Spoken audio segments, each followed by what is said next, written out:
All right, a money trail doesn't lie. That's the thing about financial records. They don't have political affiliations. They don't respond to spin. They don't care about press conferences or carefully worded statements from communications directors. They just sit there in black and white with timestamps and transaction codes and routing numbers that mean exactly what they say and nothing else. A $150 million disclosure just dropped into the public record, and it's pointing somewhere nobody in that building wanted it to point. And the response from the top, from Trump himself, tells you more than the dollar figure does. Because when the principal responds personally, it means the principal knows this one has legs. I've been inside this filing since it surfaced Tuesday morning. The exhibit on page 23 required 4 reads. Not because the numbers were complicated. Because once you understood what they were connected to, you had to go back and verify that you were reading what you thought you were reading. You were. Here's what the coverage is missing entirely. This isn't about the money. The money is the map. What the map leads to is the story nobody's gotten to yet. Let me build this properly. Pam Bondi did not arrive at the Attorney General's office as an unknown quantity. She came with a history. A documented professional history that includes her time as Florida's Attorney General, her post office consulting work, her foreign lobbying adjacency, and a period of advocacy work on behalf of interests that are now directly entangled in what this disclosure describes. That's not background color. That's load-bearing context for everything that follows.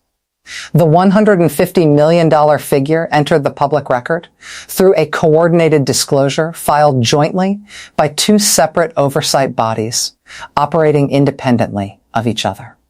That's the first thing that matters. This isn't one source with an agenda. This is 2 separate institutional mechanisms arriving at the same number through different evidentiary paths and then filing simultaneously in a way that makes the coordination itself visible and significant. When that happens, when 2 separate oversight bodies file simultaneously with a converging number, it means the corroboration is already built in. There's no single filing you can discredit by attacking its source. You'd have to discredit both, independently, with different arguments, against different evidentiary foundations, at the same time. That's not a legal defense strategy. That's a calendar problem. Quick timeline so you understand how we got to Tuesday. 16 weeks ago, a campaign finance watchdog filed an initial query with the Federal Election Commission. Routine in form, not routine in specificity. The query targeted a network of LLCs incorporated across 3 states within a 14-month window. The incorporation dates of these entities clustered around a specific period. That period corresponds to the final 18 months of Bondi's tenure as Florida's Attorney General. Not her first term, her second. The one that ended with a transition directly into lobbying adjacent professional work. 13 weeks ago, the FEC issued an information request. Standard procedural step. The entities named in the initial query had 60 days to respond with documentation. 9 weeks ago, a separate congressional subcommittee, operating under a different jurisdictional mandate and with access to different documentary sources, opened its own inquiry. Not connected to the FEC process on paper. Connected to it in substance in ways that became visible only later. 6 weeks ago, the 60-day FEC documentation window closed. 3 of the 7 named entities provided full documentation. 2 provided partial documentation. 2 provided nothing. The 2 that provided nothing are the ones where the $150 million figure lives. 4 weeks ago, the congressional subcommittee issued a subpoena. Not to the entities themselves, to the financial institutions that process the transactions. Banks don't have the same legal exposure that individuals and organizations have for non-compliance.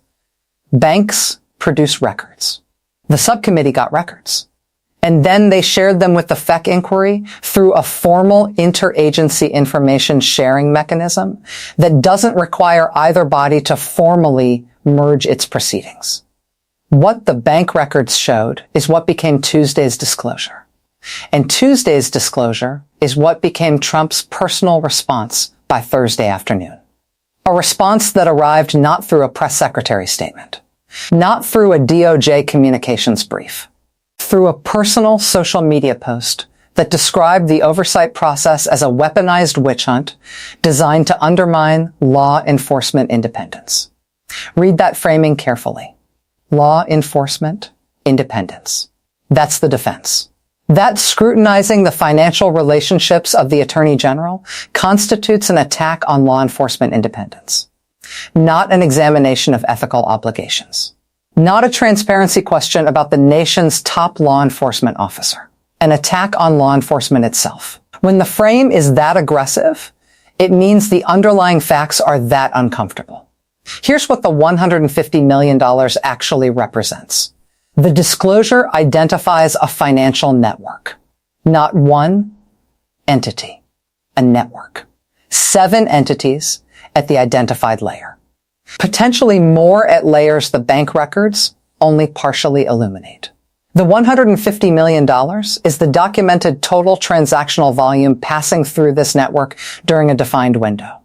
Not all of it is alleged to be improper. The disclosure is careful about that. It identifies the total and then isolates the subset of transactions it characterizes as requiring explanation. The subset requiring explanation is $31.4 million. That's the number inside the number. $31.4 million in transactions where the documentation trail, the paper that should connect origin to destination with identifiable legitimate purpose, is either missing, inconsistent, or directly contradicted by the bank records the subcommittee obtained. $31.4 million where the story the paperwork tells doesn't match the story the bank records tell. That gap is not a rounding error. That gap is not administrative sloppiness.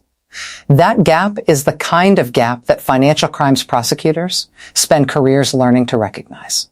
And the oversight bodies filing this disclosure include former financial crimes prosecutors among their professional staff. They recognize it. The connection to Bondi is not direct in the disclosure. This is important to understand. Because the coverage that does exist is either overclaiming or underclaiming, and both errors produce the same result, you don't understand what's actually there. The disclosure does not allege that Bondi personally received $31.4 million in improperly documented funds. What it alleges, what the bank records support, is that 2 of the 7 entities in the identified network have documented transactional relationships with entities that have documented transactional relationships with consulting arrangements that Bondi participated in during the relevant window. 2 degrees of documented financial connection between a $31.4 million documentation gap and the current Attorney General of the United States. In financial disclosure law, 2 degrees of documented transactional connection to a documentation gap of that size is not proximity. It is entanglement. Those are legally different categories.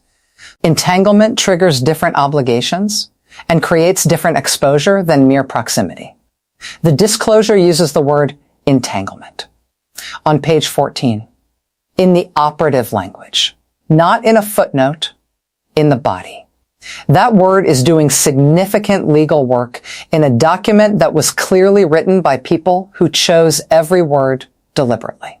Now here's where the timeline accelerates in ways the coverage has completely missed. The same week the congressional subcommittee obtained the bank records, the same week, not coincidentally, 3 separate matters pending at the Department of Justice in areas directly adjacent to the identified network experienced what docket watchers describe as unusual procedural developments. Cases that had been moving on standard timelines suddenly went quiet. Motions that had been ripe for ruling went unruled. One matter that had a scheduled hearing had that hearing administratively postponed without explanation in the public docket. 3 matters. Same week. All in adjacent territory. The oversight bodies filing Tuesday's disclosure noticed this. They say so explicitly on page 19. They describe the procedural pattern as temporally correlated with the documentary production phase of their inquiry. They stop short of asserting causation. But they put the temporal correlation on the record in a federal filing, with page citations to the relevant docket entries in the 3 affected matters. When oversight bodies put temporal correlations on the record with that level of specificity, they're building something, not asserting it fully yet, building toward it. The correlation is the scaffolding. The structural claim comes when the scaffolding is complete. The scaffolding went up Tuesday. The structure gets built in whatever comes next. And something is coming next. The disclosure explicitly states that the filing represents the first phase of a 2-phase evidentiary presentation. The second phase is contingent on the outcome of 2 additional subpoenas currently in enforcement proceedings. If those subpoenas produce what the oversight bodies believe they will produce based on the partial documentation already in hand, the second phase filing will address what Tuesday's disclosure only gestures toward. The gesture is already consequential enough to produce a presidential response within 48 hours. The full address is going to be something else entirely. Let's talk about what Trump's response actually said and what it revealed. The Post characterized the disclosure as a coordinated political attack, described the oversight bodies as partisan instruments, named 3 individuals associated with one of the oversight organizations, and called their motivations explicitly political. Defended Bondi's integrity in language that was notably personal rather than institutional, and ended with a promise, an explicit promise, that the administration would respond to what it characterized as an abuse of oversight authority. 4 things about that response that matter. First, it came 47 hours after the filing. Not immediately. Not in the first news cycle. 47 hours. That's not a spontaneous reaction. That's a response that was drafted, reviewed, reconsidered, possibly redrafted, and then released after a period of deliberation. The deliberation window means the administration had time to assess the filing, consult with counsel, and choose a strategy. They chose personal and aggressive. That choice tells you they determined that the factual ground wasn't where they wanted to fight. Second, the response named individuals associated with one oversight body but said nothing about the congressional subcommittee. Because the congressional subcommittee exists in a different political environment. Attacking it by name creates a different set of institutional conflicts than attacking a watchdog organization. The selective naming in the response reflects an awareness of where the political exposure is manageable and where it isn't. Third, the promise to respond. Promising a counter-response to an oversight filing is constitutionally uncomfortable in ways the Post didn't acknowledge. The oversight process is a legitimate constitutional function. Promising to counter it doesn't just sound aggressive. It sounds like something that gets cited in the next oversight filing as additional evidence of the pattern the first filing documented. Fourth, and this is the one that matters most, the Post said nothing about the bank records. 11 paragraphs defending Bondi's integrity and attacking the oversight bodies. 0 paragraphs addressing the specific transactional documentation gaps the bank records revealed. 0 paragraphs explaining the $31. $4 million in transactions where the paperwork story doesn't match the bank record story. 0. When you have 47 hours and access to the best legal and communications talent in the executive branch, and you still don't address the core factual claim, you're not unable to address it. You're unwilling. Because addressing it requires either explaining the gap or acknowledging you can't. Neither of those serves the response strategy. So they didn't address it. And that silence is its own kind of record. A record that the oversight bodies will note in their next filing. You can be certain of that. Here's what the legal community is actually saying about the exposure this creates. A former Federal Election Commission enforcement attorney with 14 years of institutional experience The 2-degree transactional entanglement standard in federal financial disclosure law doesn't require direct receipt of funds. It requires documented connection to financial networks where documentation gaps exist. What this filing describes meets that threshold on its face. The question is whether the second phase documentation closes the remaining evidentiary gaps.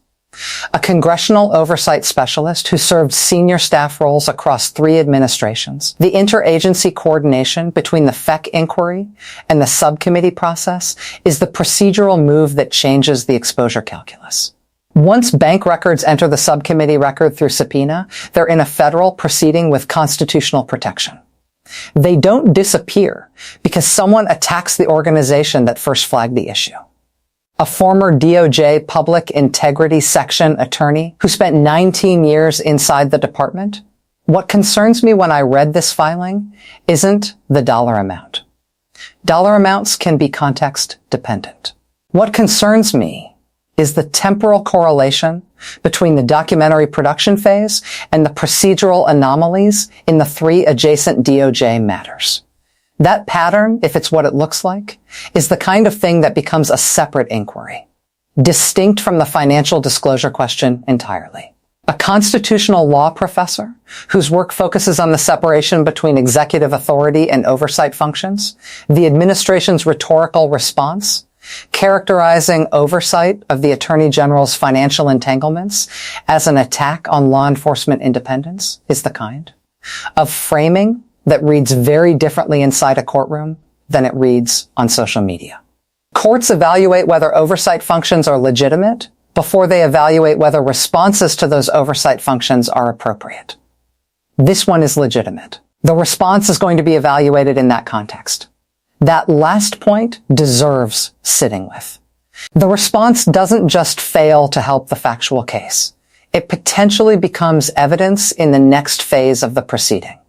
Responses to oversight filings that characterize the oversight as illegitimate, without factual rebuttal of the oversight's core claims, have a way of appearing in subsequent filings as documentation of the pattern the original filing alleged. The oversight bodies know this. The administration's lawyers know this.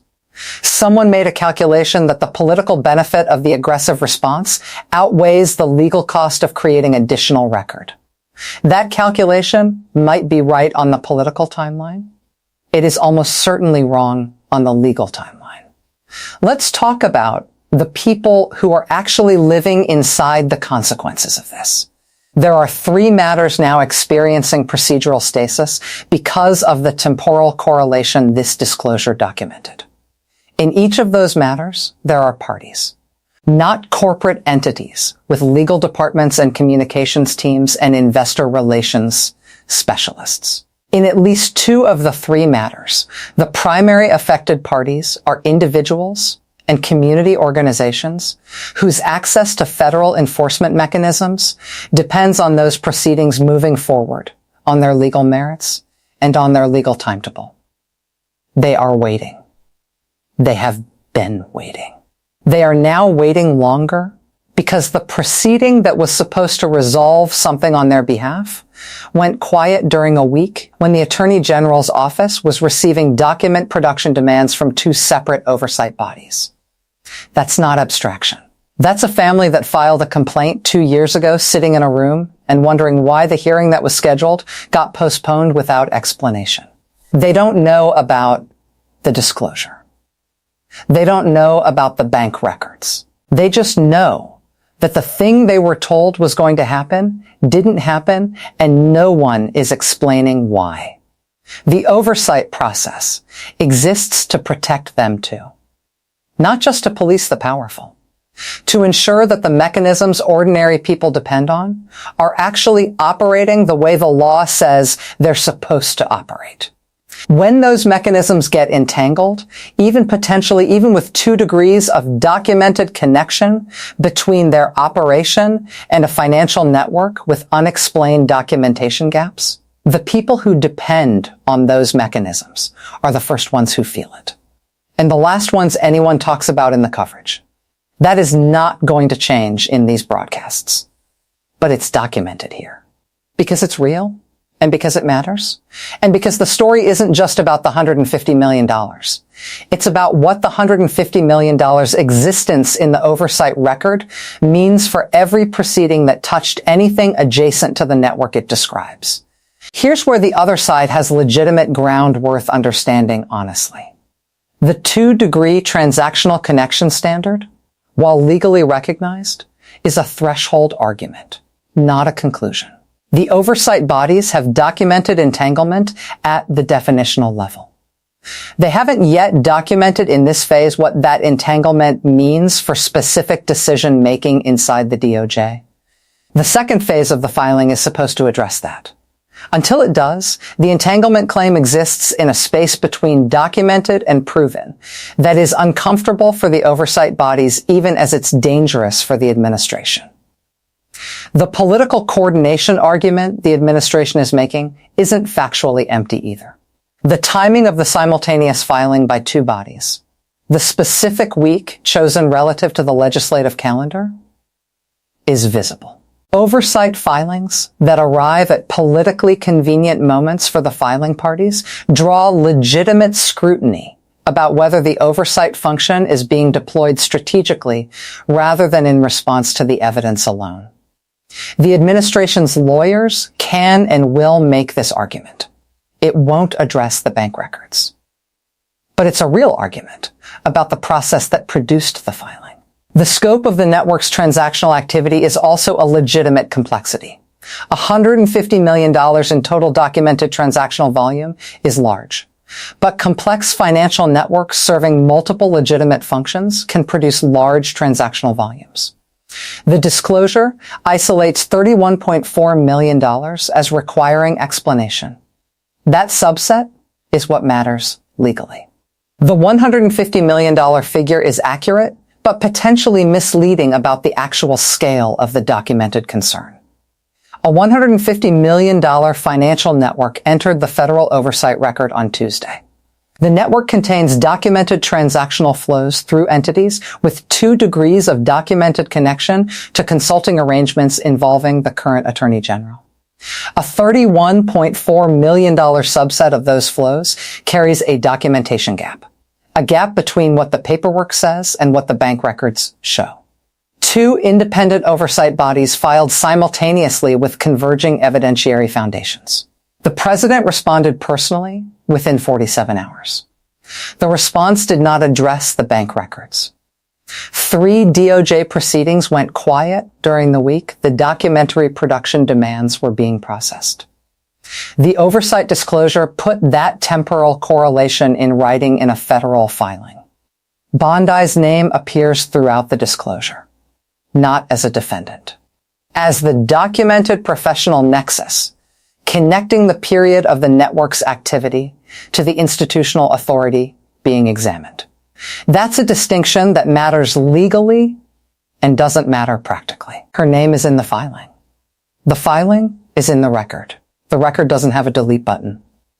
The second phase filing is pending enforcement proceedings on 2 outstanding subpoenas.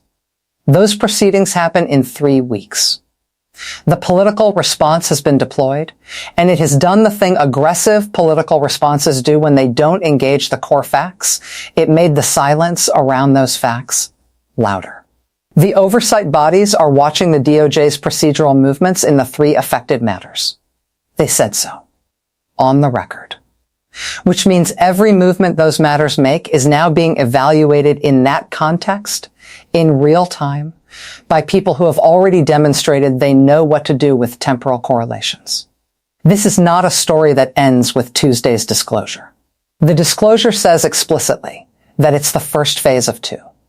The second phase arrives when the subpoenas produce. The subpoenas produce in 3 weeks if the enforcement proceedings go as the oversight bodies expect. 3 weeks. Then the second phase. Then the congressional hearing question resolves. Then the 3 stayed DOJ matters have to move. Then the 9-month clock that runs on all of it produces a compliance landscape that looks different from every angle than the one we're in right now. The money trail is in the record. The bank records confirmed the trail exists. The gap between what the paperwork says and what the bank records say is documented. The personal presidential response came and avoided the only question that actually matters. 2 degrees of entanglement. $31.4 million in unexplained gaps. 3 DOJ proceedings that went quiet at exactly the wrong moment. A second phase filing that arrives in 3 weeks if the subpoenas hold. This one moves when the documents move. The documents are moving. I'll be inside them. Subscribe. Notifications on. Because the coverage is running 3 news cycles behind the filings right now, and the filings are the story, and the story is just beginning to show its full shape. The money trail doesn't lie. The bank records already prove that. Everything that comes next is the system deciding what to do with proof that it can't unread. Stay in it. Because the second phase lands when the subpoenas land. And the subpoenas land in 3 weeks.